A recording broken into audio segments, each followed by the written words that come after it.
Hello friends, the next question is goal for the design of logical schema.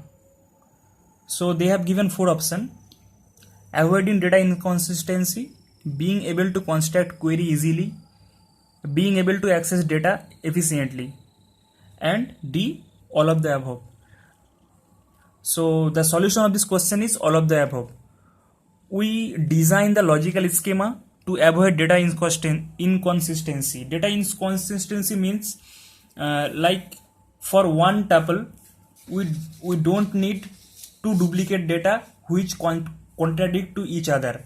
Like there is a table like if there is a table like student, and here the student ID is 1 and name is Ram, and his section is computer science, and there is another table class, and there is same student whose student ID is 1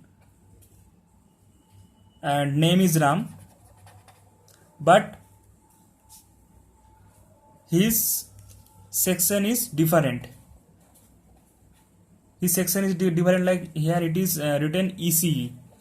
So this is called data inconsistency. Like in for one data there are many datas which are contradicting to each other. This is called data inconsistency. So our goal to we design the logical schema to avoid this data inconsistency.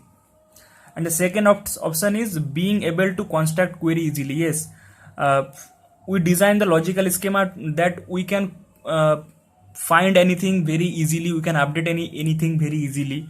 So that is actually we can query easily. And the third option is being able to access data efficiently. Of course we have to access the data efficiently. That's why we use logical schema, because physical schema is actually easy to distinguish for system but not as for human being.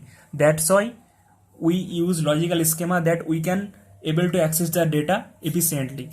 So D is the correct option, all of the above. Okay, thank you. If you have any confusion, please write in the comment section. If you like this video, please subscribe with your friends. Thank you and stay tuned.